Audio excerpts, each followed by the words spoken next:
दोनों पार्टियों के लिए हमारे पास वक्त नहीं है। तुम जब डेमोन्स्ट्रेशन करने जाओगे तो मांगोगे क्या? Radical Islamic terrorists determined. नून लीग की हिकमत अमली सियासी तवक्कात के बरक्स तब्दील हो गई। मियां साहब मुकदमात और हालात दोनों का सामना करने वापस आ गए। हुकूमत से मुताल्लिक गर्दिश करती अफवाहें तो दम तोड़ गईं, लेकिन शरीफ खानदान के सितारे अब भी गर्दिश में हैं।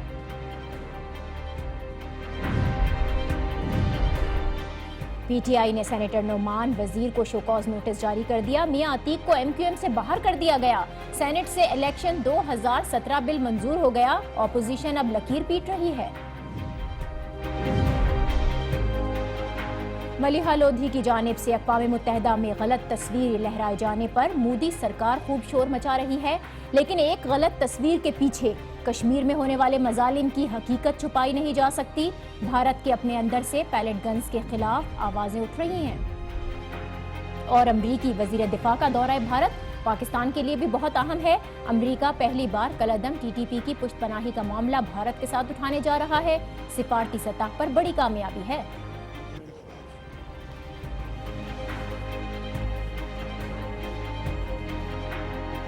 अस्सलाम वालेकुम, आप देख रहे हैं न्यूज़ आवर विद नाजिया और मैं हूं नाजिया अशर। जुमे को नून लीग ने इलेक्शन बिल 2017 सेनेट से पास कराया, जिसके तहत नवाज शरीफ की पार्टी सदारत में हायल कानूनी रुकावट दूर कर दी गई। अब मियां साहब फिर से नून लीग के सदर मुंतखब हो सकते हैं। सेनेट में इस बिल को सिर्फ एक वोट के फर्क से मंजूरी मिली। 37 के मुकाबले में 38 वोट से ये बिल पास हुआ और इस बिल की सेनेट से मंजूरी खासी हैरानकुन भी थी, क्योंकि सेनेट में ऑपोजिशन की अक्सरियत है और वहां से इस बिल को पास करा लेना नून लीग की बड़ी कामयाबी थी। इसीलिए अब ऑपोजिशन जमातें ये खोज लगाने में लगी हुई है कि आखिर नून लीग ने ये बिल कैसे पास करा लिया। पीटीआई ने इस हवाले से अपने सेनेटर्स को शोकॉज नोटिस जारी किए हैं, क्योंकि जुमे को इस बिल के लिए वोटिंग के वक्त पीटीआई के 7 में से 6 सेनेटर्स ऐवान में मौजूद थे, लेकिन वोटिंग के वक्त इनमें से 3 सेनेटर्स, जिनमें नुमान वजीर शामिल है, लियाकत खान तरकई हैं और समीना तरकई, अचानक सेनेट से वॉकआउट कर गए। पीपल्स पार्टी ने इन सेनेटर्स को रोकने की भी कोशिश की और ये बावर भी कराया कि उनके वॉकआउट से हुकूमत को ही फायदा होगा, लेकिन इसके बावजूद पीटीआई के ये तीनों सेनेटर्स नहीं रुके। इसके अलावा इस बिल पर एमक्यूएम ने पीपल्स पार्टी को हिमायत का यकीन दिलाया था, लेकिन वोटिंग के दिन एमक्यूएम के 8 में से 7 सेनेटर्स गायब हुए। सिर्फ एक सेनेटर मियां अतीक ऐवान में मौजूद रहे और उन्होंने अपोजिशन के बजाय नून लीग के हक में वोट दिया और यही एक वोट नून लीग की कामयाबी की वजह बना। एक वोट के मार्जिन से हुकूमत ये बिल पास कराने में कामयाब हुई। इसीलिए अब एमक्यूएम ने मियां अतीक के खिलाफ एक्शन भी लिया है। उनकी बुनियादी रुकनियत खत्म करने का ऐलान किया गया। लेकिन सिर्फ पीटीआई और एमक्यूएम ही नहीं, जिनके सेनेटर्स उस दिन ऐवान से पुरस्कार तौर पर गायब हुए, पीपल्स पार्टी के भी कई अहम रहनुमा उस दिन सेनेट इजलास में शिरकत के लिए नहीं पहुंचे, जिनमें रहमान मलिक शामिल हैं, उस्मान सैफुल्लाह और हाजी सैफुल्लाह खान बंगश भी शामिल थे। इसके अलावा मुस्लिम लीग काफ के सेनेटर मुशाहिदुल्लाह सैयद, रुबीना रहमान और जमात इस्लामी के अमीर सिराजुल हक की गैर मौजूदगी, इसका भी फ़ायदा पहुंचा है हुकूमत को। इस अहम बिल की मंजूरी और इसमें अपोजिशन का जो किरदार था, उसमें सबसे बड़ी सज़ा इस वक्त मिली है सेनेटर मियां अतीक को, जिनको एमक्यूएम पाकिस्तान से निकाला गया और इस वक्त सेनेटर मियां अतीक एमक्यूएम पाकिस्तान के रहनुमा हमें ज्वाइन कर रहे हैं, सेनेटर भी हैं। बहुत शुक्रिया मियां अतीक साहब आपका। ये आपने क्या किया है सर, आखिर हुआ क्या था? क्योंकि सारी जो हिमायत थी वो तो पीपल्स पार्टी को देने का पहले ही वादा हो चुका था, फिर आपने आखिरी वक्त में हुकूमत को कैसे वोट दे दिया? नाजिया, ये सरासर जो थी एक मिसअंडरस्टैंडिंग हुई और जिसका कसूरवार मैं अकेला नहीं हूँ। सबसे पहले मैं वाज़ेह कर दूँ कि इसमें कतई तौर पर मेरी पार्टी का, एमक्यूएम पाकिस्तान के जो हमारे राब्ता कमेटी है उसका, फारूक सत्तार भाई का जो सरबराह हैं, कोई किसी किस्म की इन्वॉल्वमेंट नहीं थी इनमें, उनकी कोई गलती नहीं थी। ये हम 4 लोगों की, मैं, मेरे साथ हमारी निगत मिर्जा बाजी और उनके साथ डिप्टी पार्लिमानी लीडर और पार्लिमानी लीडर, हम चारों इस बात के कसूरवार हैं। जब ये बात सामने आई तो इसी तरह से हुई। असल में ये देखिए, ये 241 इसकी शिकें हैं, ये मैं लेकर आया हूं आपके सामने हैं। इनमें से 31 में अमेंडमेंट्स थी। अब हकीकत में ये जो 203 है ये सबसे अहम शिक है, लेकिन मेरी कोताही कहिए कि मुझे ये इल्म में नहीं था, ना तो कोई वजाहत की गई, और जो हालात उस वक्त में ख़ास तौर पर जुमे वाले दिन हुए, चेयरमैन सेनेट का चले जाना, उस दौरान किस वजह से कि जो लेकिन ये तो बड़े वोटिंग में पुरस्कार वोट से दिए गए। हालात हैं मियां अतीक साहब, आप मौके अपना ये दे रहे कि जाती हैसियत में वोट दिया, हालात को मद्देनजर रखते हुए नून लीग को वोट देने का आपने फैसला किया, फिर कुछ मिसअंडरस्टैंडिंग भी थी। इन हालात की जरा आप तशरीह करेंगे, ऐसे क्या हालात बन गए जिनकी वजह से आप समझ ही नहीं सकते थे और आपने हुकूमत को वोट दे दिया? देखिए, सुबह से ही जो सूरत हाल चल रही थी, एक दिन पहले जो डिप्टी पार्लिमानी लीडर साहब बात कर रहे थे हमारे टेलीफोन पर, सुबह पार्लिमानी लीडर साहब ने कुछ और बात की। मैं हकीकत में ही मैंने 5 साल में आज तक पार्टी के खिलाफ किसी किस्म का कोई कदम नहीं उठाया और ना आज उठा रहा हूं। मैं तो कह रहा हूं, मैं मनोअन तस्लीम करता हूं जो भी मेरे खिलाफ फैसला किया है, पार्टी ने जो फैसला किया है। मैं आज सिर्फ और सिर्फ अवामी सेनेटर हूं, मेरा ताल्लुक किसी पार्टी से नहीं है। उन्होंने मुझे निकाल दिया, लेकिन मैं कल भी मुखलिस था एमक्यूएम के साथ, मैं आज भी मुखलिस हूं। अब जो आपने बात की, जो एक शिक नंबर 60 के ऊपर सूरत हाल आई जिस पे चेयरमैन साहब उठकर नाराज होकर चले गए, उस शिक में जो 3 अहम लोग, जिसमें नायक साहब, रुबीना खालिद, फतेह मोहम्मद हसनी, इन्होंने वोट दिया। किसको वोट दिया? इन्होंने हुकूमत वक्त को वोट दिया। मैं तो ये कहता हूं, मुझे जो सबसे ज्यादा इल्जाम ये है कि आप तो पीपल्स पार्टी से वादा कर चुके थे, आपकी जमात जब वादा कर चुकी थी, आपने कैसे दिया? एक वोट आपका बड़ा कीमती था, इसका अंदाजा आपको पहले से था कि किस कदर कीमती आपका ये वोट? सुनिएगा, मेरी गुजारिश सुनिए, यही तो मैं बोल रहा हूं। उस वादे में भी हमने क्या किया, मेरे पार्लिमानी लीडर ने अपनी जो उनकी हैसियत है, जो उनकी पोजीशन है, उससे तजावुज किया। वो कैसे? अगर हमने वाकई में ही उनसे वादा किया हुआ था, उनको पता था जो कि किया हुआ था, वादा किया हुआ था, तो फिर हुकूमत को क्यों वोट दिया? जो सेक्शन 60 के तहत वोट दिया, जिसमें रीकाउंटिंग हुई, 2 मरतबा हुकूमत को वोट दिया। उसके बाद जब अगली वोटिंग में ये आया, वहां पर कोई भी, उन्होंने एब्सटेन क्यों किया? मैं ये कहता हूं जो मेरे दूसरे 3 साथी थे, उनको वहां मौजूद होना चाहिए था। ठीक है, हाँ, आपको तो सख्त सजा मिली है। आप सही कह रहे हैं, वोटिंग के दिन एमक्यूएम के 8 में से 7 सेनेटर्स कहां चले गए नहीं मालूम हुआ, उनसे भी कुछ पूछगछ होनी चाहिए। उसका कुछ नहीं, हुआ? जो 4 सुबह मौजूद थे वो भी नहीं बैठे हुए थे। अच्छा, तो एमक्यूएम के सेनेटर्स नहीं आए, फिर पीटीआई की तरफ आ जाए, 3 सेनेटर्स उनके वॉकआउट कर जाते हैं। पीपल्स पार्टी के बहुत से अहम रहनुमा थे, उस दिन सेनेट इजलास में उनको शिरकत करनी चाहिए थी, लेकिन वो शरीक नहीं थे। अब ये सब कुछ इत्तेफाक है या कुछ प्लान्ड? आपको प्लान्ड भी लगता है कि कुछ प्लान्ड हुआ है ये सब कुछ?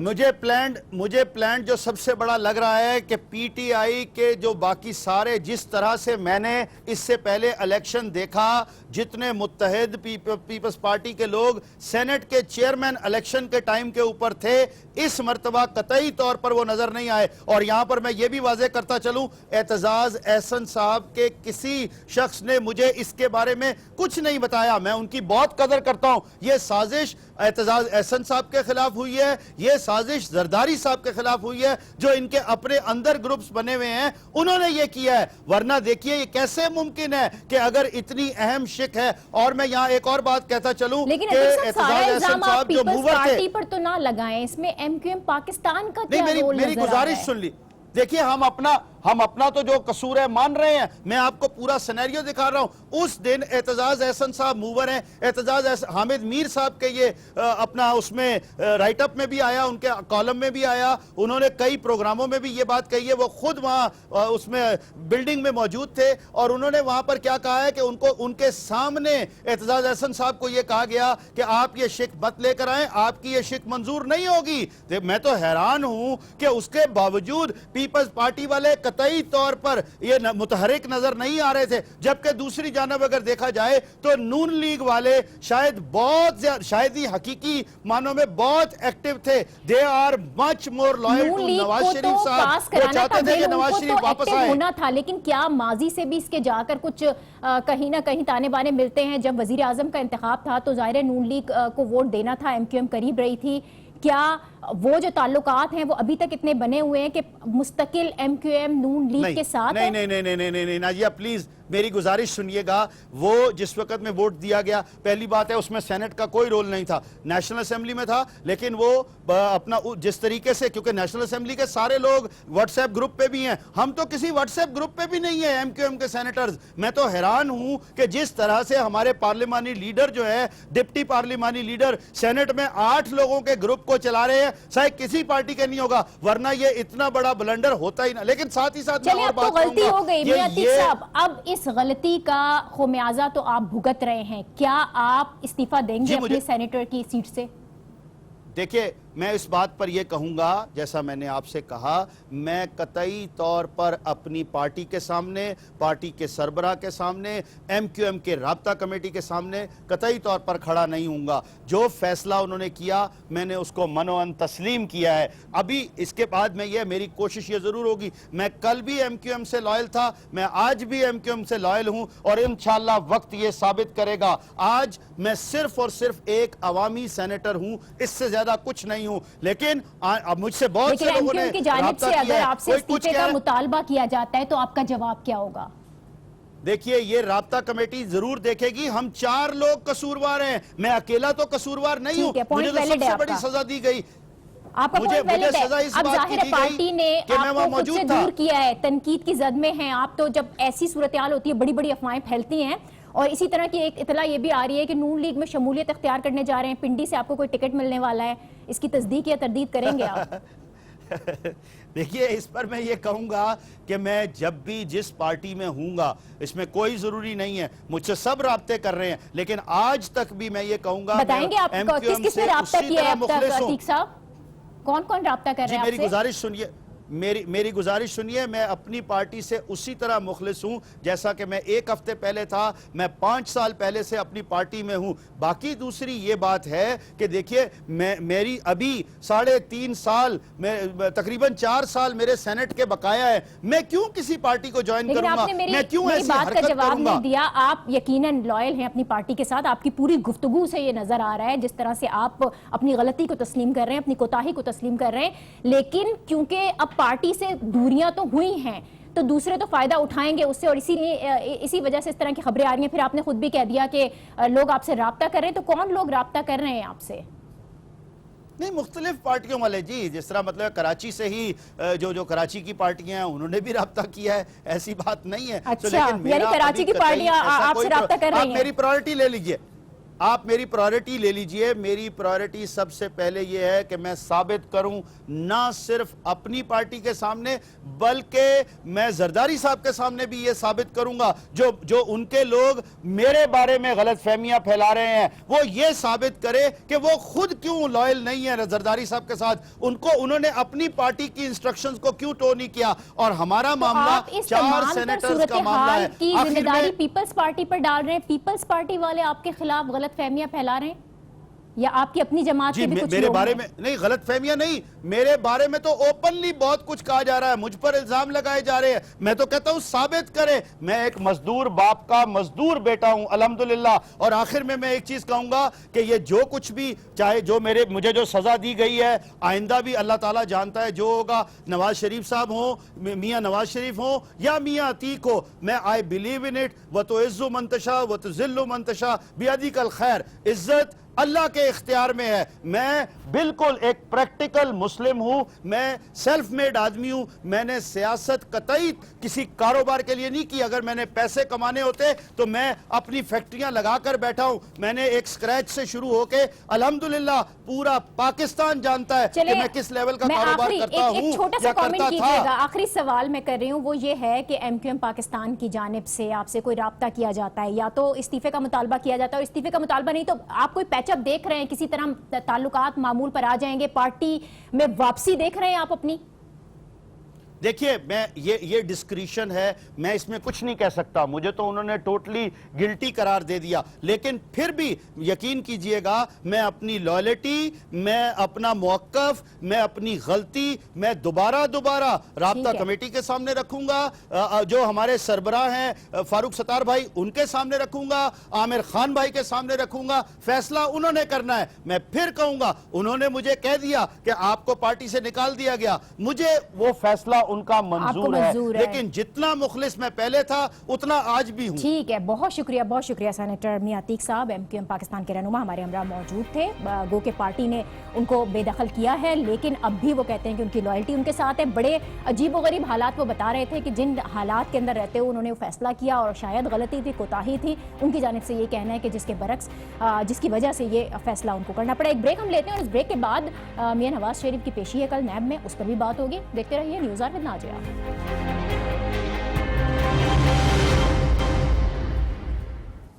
Welcome back. नून लीग की सियासी हिकमत अमली तवक्कात के बरक्स तब्दील हुई है। मियां मोहम्मद नवाज शरीफ वतन वापस आ चुके हैं और अब कल से एहतसाब अदालतों का सामना भी करेंगे। मियां मोहम्मद नवाज शरीफ एहतसाब अदालतों में अपने खिलाफ नैब रेफरेंसेस की कार्रवाई से पहले अचानक लंदन चले गए थे और कहा यही जा रहा था कि शायद वो वतन वापस नहीं आएंगे। मरियम नवाज भी NA 120 की इंतखाबी मुहिम के दौरान बार बार ऐलान कर चुकी थी कि मियां साहब एहतसाब अदालतों का सामना नहीं करेंगे, लेकिन मियां मोहम्मद नवाज शरीफ वतन वापस लौटे हैं। PIA की परवाज से उनकी इस्लामाबाद आमद हुई और सुबह इस्लामाबाद पहुंचने के बाद से अब तक मुसलसल मुशावरत में मसरूफ भी रहे। कानूनी माहिरीन से मिले, पार्टी रहनुमाओं से मुलाकातें की, वज़ीर आज़म शाहिद खान अब्बासी से उनकी मुलाकात हुई और बज़ाहिर सियासी सूरत हाल में ये अचानक तब्दीली लंदन में मियां नवाज शरीफ की अपने भाई शहबाज शरीफ से मुलाकात के बाद नजर आई है। और ये वापसी ऐसे हालात में हुई है कि जब कल ही PTI चेयरमैन इमरान खान ने कबल अज़ वक्त इंतखाबात का मुतालबा किया। इमरान खान क्या कह रहे थे, ये सुनिए, फिर इस पर बात करते हैं। फौरी तौर पे इनको अब जाना चाहिए फ्रेश मैंडेट लेने के लिए। प्राइम मिनिस्टर को फ्रेश मैंडेट लेना चाहिए, इलेक्शन अनाउंस करके मैंडेट लेना चाहिए। इमरान खान की गुफ्तगू आपने सुनी, उनकी जानिब से ये मुतालबा। किसी बड़ी सियासी जमात ने फिलहाल इस मुतालबे की हिमायत नहीं की। पीपल्स पार्टी, MQM, जमीयत उलमाए इस्लाम समेत तमाम जमातों ने इसकी मुखालफत ही की है। यहाँ तक कि PTI के इत्तेहादी अमीर जमात इस्लामी सिराजुल हक भी कबल अज़ वक्त इंतखाबात के हक में नहीं है। लेकिन फिर भी मौजूदा सूरत हाल में इमरान खान का ये मुतालबा बहुत अहम भी है, क्योंकि नून लीग को आने वाले दिनों में कड़े वक्त का सामना करना पड़ सकता है। एहतसाब अदालतों में कल से शरीफ खानदान के खिलाफ नैब रेफरेंसेस की समाअत का बाकायदा एक आगाज़ होगा, क्योंकि पेशी है मियां साहब की। और इन रेफरेंसेस में नैब ने जो दफात लगाई हुई हैं बहुत सख्त हैं। मियां साहब के खिलाफ रेफरेंसेस में नैब की सेक्शन 9A का इस्तेमाल हुआ है, जो गैर कानूनी रकूम और तहाइफ की तरसील से मुताल्लिक है। इसी तरह से मरियम नवाज पर जाली दस्तावेजात देने पर अलग से शेड्यूल 2 का हवाला दिया गया है। साथ ही उन पर तहकीकात को नुकसान पहुंचाने का इल्ज़ाम भी है, इसलिए उनके खिलाफ रेफरेंस में दफ़ा 131A भी शामिल की गई है। इस हकदार के खिलाफ रेफरेंस में सेक्शन 14C लगी है, जो आमदन से ज़ायद असासे रखने से मुताल्लिक है और इसकी सज़ा 14 साल तक हो सकती है। इसीलिए उन्होंने आज जमानत कबल अज़ गिरफ्तारी भी मंजूर कराई। इसके अलावा हुदैबिया पेपर मिल्स खोलने के लिए नैब दरख्वास्त दे चुका है। तो ये तमाम तर जो केसेस हैं आने वाले दिनों में नून लीग की मुश्किलात में इजाफा कर सकते हैं। इसके अलावा पार्टी के अपने अंदर के इख्तिलाफात भी हैं। पार्टी रहनुमाओं की आपस की बयानबाजी भी मियां साहब के लिए बड़ा चैलेंज है। इसीलिए आज वो चौधरी निसार से भी खुसूसी तौर पर मिले। अब कल एहतसाब अदालत की कार्रवाई कितनी इम्पोर्टेंट है और पेशी है मियां साहब की, वो इस केस को क्या रुख दे सकती है, इस पर हम बात करेंगे। हमें साबिक प्रोसिक्यूटर नैब शहजाद अकबर साहब ने ज्वाइन किया है। बहुत शुक्रिया शहजाद साहब आपका। मियां साहब वतन वापस आ चुके हैं, कल नैब कोर्ट में उनकी पेशी भी है। खासी सख्त दफात हैं लगाई हैं नैब ने। कितना मुकदमा ये आपको मजबूत नजर आता है और जो कार्रवाई है, प्रोसीडिंग्स किस तरह से आगे बढ़ेगी अब कोर्ट में? जी, जहाँ तक मुकदमे का ताल्लुक है, मुकदमा तो काफ़ी, ये एसेट बियॉन्ड नॉन सोर्सेज का जो मुकदमा होता है, इसमें रिवर्स बर्डन ऑफ प्रूफ होता है, यानी कि बारे सबूत जो है वो मुल्ज़म के ऊपर होता है। तो नैब की ये जो प्रॉपर्टीज़ हैं, जो एसेट्स हैं, ये तमाम मियां साहब के और इसके जो दीगर मुल्ज़मान इस केस में हैं उनके हैं। और उसके बाद बाकी जो मुल्ज़मान हैं उन्होंने साबित करना है कि ये बनाए गए हैं। जहाँ तक कल के मुकदमे की कार्रवाई का है, तो जब ये कल अदालत में पेश होंगे तो जैसा आपने देखा होगा आज इसहाक डार साहब पेश हुए, तो अदालत ने थे वो मुअत्तल कर दिए और उसके बाद उन्हें जो मुकदमे की तफसील थी और रेफरेंस की कॉपीज़ थी वो प्रोवाइड की जाती हैं। और साथ ही फिर उसके ऊपर जो शीट के लिए उनको मौका दिया जाता है, वो उसमें अदालत कोई भी वक्त रखेगी, 2 दिन का, 1 दिन का।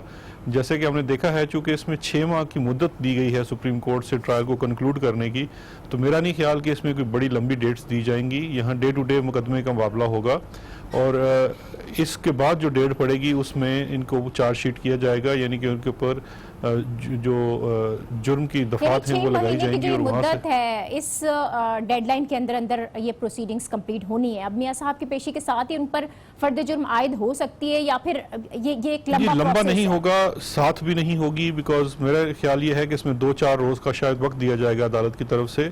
अभी तो सिर्फ उनकी पेशी होनी है कि आपके खिलाफ ये मुकदमा दाखिल हो चुका है और आपको सबसे पहले वो जो आपके खिलाफ रेफरेंस है और जो तमाम उसके अंदर स्टेटमेंट्स होती हैं विटनेसेस की, उनकी कॉपीज मुहैया की जाएंगी और फिर एक डेट मुकर्रर की जाएगी कि अगली डेट के ऊपर आपके ऊपर फर्द जुर्म आयद की जाएगी।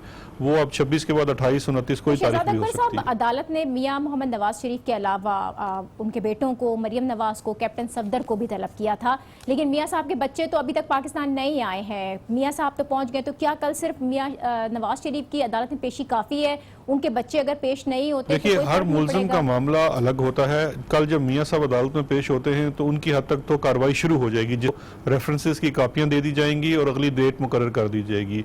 जो मुलजमान कल पेश नहीं होंगे उनके खिलाफ फर्दर कार्रवाई हो सकती है, जिसमें उनके non bailable warrants of arrest भी इशू हो सकते हैं और उसके बाद अगर वो पेश नहीं होते तो सेक्शन 87, 88 की कार्रवाई होती है CRPC के तहत, जिसमें उनकी जायदाद की जब्तगी और इंटरनेशनल वारंट्स ऑफ अरेस्ट तक इशू किए जा सकते हैं। लेकिन जहां तक मुकदमे का ताल्लुक है, जो मुलजम भी पेश हुआ हो, चाहे उसमें मियां नवाज शरीफ साहब हों, जब वो अदालत में मौजूद होंगे और अदालत में आते रहेंगे तो उनके खिलाफ मुकदमा चलेगा। नैब इसहाक डार के खिलाफ हमें ज्यादा मुतहरिक दिखाई दे रहा है, उनके खिलाफ सबसे ज्यादा सख्त दफात लगाई गई हैं। फिर वो वाहिद शख्सियत हैं कि गिरफ्तारी के लिए छापे भी मारे गए, जिसकी वजह से आज उन्होंने जमानत भी कराई है। तो नैब की इसहाक डार के लिए इतनी कार्रवाई की वजह क्या है? शरीफ खानदान के लिए नैब का रवैया मुख्तलिफ नजर आ रहा है, इसहाक डार के लिए ज्यादा सख्त रवैया है नैब का। इस तरह का कोई डिफरेंस देख रहे हैं आप? जी, वैसे तो बादी नज़र में ये चीज़ें नज़र आ रही हैं कि एक मुकदमे में ज़्यादा सख्ती बरती जा रही है और छापे भी मारे जा रहे हैं और सदा भी की जा रही है कि वो वारंट्स ऑफ अरेस्ट की जाए। लेकिन एक ज़ाहिरी सी बात है कि वो नैब का इदारा भी शायद इतना श्योर नहीं है कि वो एक साबिक वज़ीर आज़म के ख़िलाफ़, जिनकी पार्टी अभी भी इक़्तिदार में है, उनके खिलाफ कैसे प्रोसीड करे। क्योंकि देखिए अगर वो अदालत में खुद से पेश नहीं होते तो फिर तो इवेंचुअली नैब के पास कोई चाराकार नहीं रह जाएगा। और चूंकि अब मामला अदालत के पास भी है तो अदालत हुक्म देगी पुलिस को कि मुलजिम को तो हमें वाज़े नज़र आया कि ये दो रवैयों में थोड़ा सा फ़र्क नज़र आ रहा है। लेकिन अब ये प्रोसिक्यूशन का मामला है, आई थिंक अब मामला गिरफ्तारी से अलग हो चुका है क्योंकि अब मामला कोर्ट के सामने है। कोर्ट ने इंश्योर करना है कि तमाम बाकी मुलजमान भी पेश हों और तमाम गवाह भी पेश हों। तो उस सिलसिले में अब कल की कार्रवाई में ये देखा जाएगा कि जो बाकी मुलजमान इसमें को अक्यूज़्ड हैं उनके खिलाफ क्या कार्रवाई होती है। क्या प्रोसिक्यूशन की तरफ से ये इस्तदा की जाती है कि बाकियों के वारंट्स ऑफ अरेस्ट इशू किए जाएं या उसमें प्रोसिक्यूशन एग्री करती है कि इनको टाइम दिया जाए। इवेंचुअल डिसीजन तो अकाउंटेबिलिटी कोर्ट का होगा, लेकिन यहाँ से ये ज़रूर देखने को मिलेगा कि प्रोसिक्यूशन किस हद तक नरमी का रवैया रखना चाहती है या सख्ती का रखना चाहती है, तो ये कार्य होंगे अदालत में। शहजाद अकबर साहब, साबिक प्रोसिक्यूटर नैब, हमारे हमरा थे और कल कोर्ट के अंदर मियां साहब की पेशी है। क्या कानूनी पेचीदगियां हो सकती हैं, इस पर हमने बात की। एक ब्रेक यहाँ पर लेते हैं और इस ब्रेक के बाद कुछ और अहम स्टोरीज उन पर भी बात होगी। Keep watching news hour with Nazia.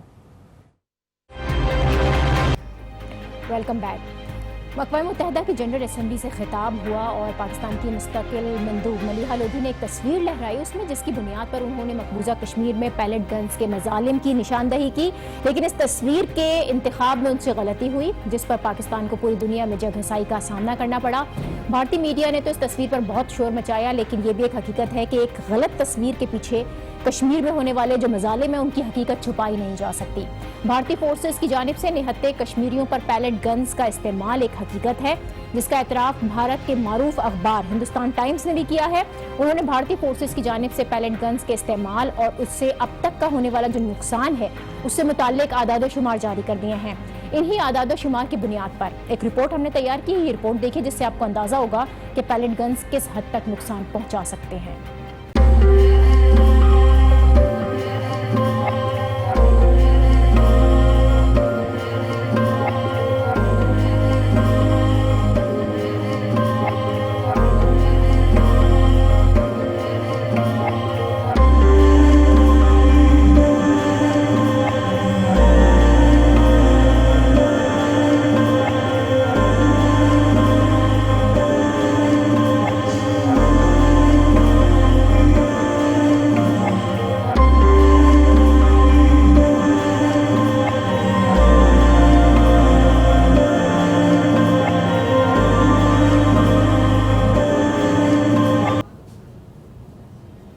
Report आपने देखी। इन तमाम तर मजालिम के बावजूद भी आलमी दुनिया मसला कश्मीर पर वो तवज्जो देने को तैयार नहीं जिसके कश्मीरी अवाम हकदार हैं।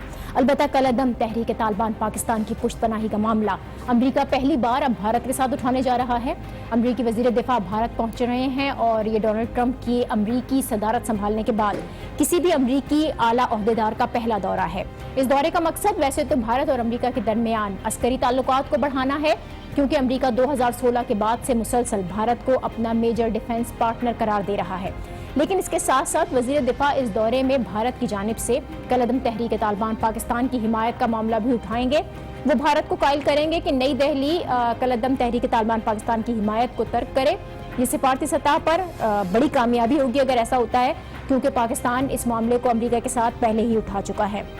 अब अमरीका का ये मामला भारत के साथ उठाने जा रहा है, तो क्या इसके असरात देखने में आएंगे, हम बात करेंगे। गुलाम मुस्तफ़ा साहब हमारे साथ मौजूद हैं, दिफाई तज्ज़ियाकार हैं। बहुत शुक्रिया गुलाम मुस्तफ़ा साहब आपका। अमरीकी सदर डोनाल्ड ट्रंप का मानना है कि अफगानिस्तान में भारत का किरदार अहम है। जनरल असेंबली का इजलास हुआ, उसके बाद जो सूरत हाल रही, फिर नई अफगान पॉलिसी के तनाजुर में आज अमरीकी वजीर दिफा का दौरा जो भारत है, आप उसको कितना इम्पोर्टेंट देखते हैं और कोई डेवलपमेंट मुतवक्के है इससे? देखिए, बेसिकली तो वो यहाँ पे आ रहे हैं, F-16 का प्लांट यहाँ पे उनको बेचना है और इनको कन्विंस करना है। लेकिन इसके साथ साथ चूंकि वजीर दफा का ये पहला दौरा है, तो और इशू भी सामने आएंगे। और सबसे बढ़कर जो इशू सामने आएगा, जो ट्रंप साहब ने बयान दागा था अपने पॉलिसी स्टेटमेंट में, जिसमें भारत के रोल की बात की थी उन्होंने, लेकिन साथ साथ हिंदुस्तान टाइम्स ने एक और रिपोर्ट भी दी है, और जो मैं समझता हूँ कि काफ़ी क्रेडिबल है जी, क्योंकि पाकिस्तान ने बड़ी देर से ये मामला उठा के रखा था, और अब लगता यूँ है कि अमरीकी हुकूमत को फाइनली बात समझ आना शुरू हो गई दो चीज़ों की।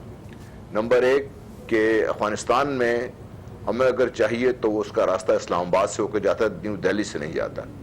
न्यू दिल्ली सपोर्ट कर सकता है, लेकिन मेन किरदार न्यू दिल्ली का नहीं है। और दूसरी चीज़ जो समझ आई है कि जो भारत ने अफगानिस्तान में बैठकर, और इसमें भी अमेरिका का बहुत बड़ा कसूर है क्योंकि उन्होंने इसको स्पेस प्रोवाइड की थी, जो अफगानिस्तान के जरिए पाकिस्तान में दहशतगर्दी करवाई जा रही है जी, और ये भी उनको रोका जाएगा कि आप इससे बाज नहीं आए तो फिर पाकिस्तान को रोकना मुश्किल हो जाएगा, क्योंकि पाकिस्तान अपनी हद तक मकदूर कोशिश कर रहा है कि अपनी सरजमीन से हर किस्म की दहशतगर्दी को खत्म किया जाए। लेकिन गुलाम मुस्तफा साहब, पाकिस्तान आलमी सतह पर इन मामलात को किस तरह से देख रहा है? अक़वाम मुत्तहिदा में एक गलत तस्वीर गई है और भारत ने पाकिस्तान के खिलाफ बड़ा शोर भी मचाया है, जबकि पैलेट गन्स के जो नुकसानात हैं भारत को आलमी ही नहीं बल्कि अंदरूनी तौर पर भी तनकीद का सामना है। आपने हिंदुस्तान टाइम्स का खुद भी जिक्र यहाँ पर किया, उन्होंने भी रिपोर्ट लगाई है। पाकिस्तान इस नाजुक मामले को आलमी सतह पर कैसे देख रहा है? लोधी साहब का जो बयान था बहुत स्ट्रॉन्ग था, और मैं काफ़ी असली दफ़ा पाकिस्तान के प्राइम मिनिस्टर ने भी, और यूएन में जो पाकिस्तान के एम्बेसडर हैं मलिहा लोधी साहिबा, उन्होंने बड़ा स्ट्रांगली उठाया था। लेकिन जब इस किस्म की बेहतियाती की जाए उनकी स्टाफ की तरफ से, और वो खुद भी गौर ना करें, तो इसका नतीजा इंटरनेशनल लेवल पर मज़हका खेजी तो हो सकता है, लेकिन इस हकीकत से पर्दापोशी नहीं की जा सकती कि जो कश्मीर में मसाइल हैं भारत के लिए, और भारत उनसे निपटने।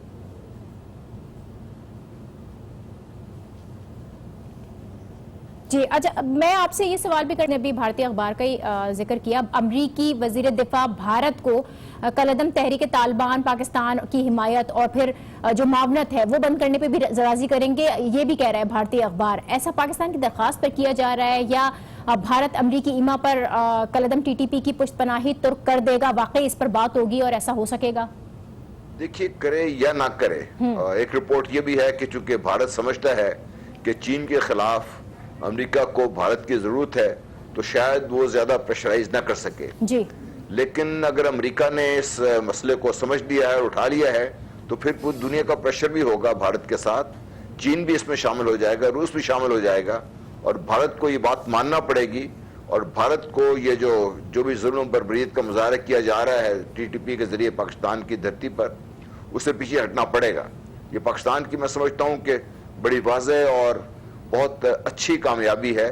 हमें एक चाहिए तरफ कि हम ये इस तो पर- कामयाबी है, लेकिन आपने अपनी गुफ्तगू में जिस तरह से F-16 का भी जिक्र किया है कि अमरीकी वजीर दिफा का जो ये दौरा होगा, वाशिंगटन की जानिब से नई दिल्ली 70 F-16 तैयारों की खरीदारी पर तैयार किया जाएगा, उसको कन्विंस किया जाएगा। अमरीका खुद भारत को F-16 फरोख्त करने पर बजिद है, तो इससे खित्ते में ताकत के तवाजुन में बिगाड़ आने का भी तो खदशा है। मिलिट्री जो सारे कॉन्सिक्वेंसेज हैं वो क्या होंगे?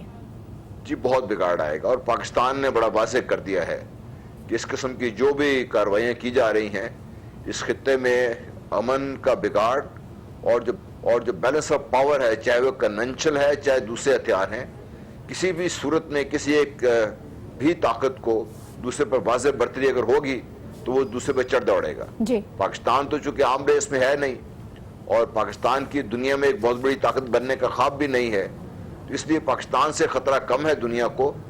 भारत अपने लिए भी और दुनिया के लिए भी अब खतरा बनता जा रहा है, जिसकी तरफ दुनिया की तवज्जो मजबूर कराने की जरूरत है। और अगरचे ये एक तिजारती माहिदा के तौर पर देखा जा रहा है और अमेरिका की जरूरत भी है कि चूंकि F-16 का प्लांट वहां पे बंद कर रहे हैं, वो चाहते हैं कि इसको भारत के हवाले कर दिया जाए। लेकिन इससे मैं समझता हूं चीन भी मुतासर होगा, पाकिस्तान तो खैर मुतासर होगा ही, जी। और खित्ते के दूसरे मुल्कों पर भी बहुत मनफी असर पड़ेगा इसका। बहुत शुक्रिया। लेफ्टिनेंट जनरल रिटायर्ड गुलाम मुस्तफ़ा मौजूद थे, दिफाई तजियाकार। और भारत का अमरीकी वज़ीर दिफा का ये दौरा, उससे क्या असरात मुरतब होंगे पाकिस्तान और भारत के रिलेशनशिप पर, और अमरीका क्या किरदार अदा कर सकता है, इस पर हमने बात की। आज के प्रोग्राम से फिलहाल इतना ही। कल कुछ और खबरों के साथ और तस्दीयों के साथ हाजिर होते हैं। देखते रहिए न्यूज़ आवर विद नाजिया।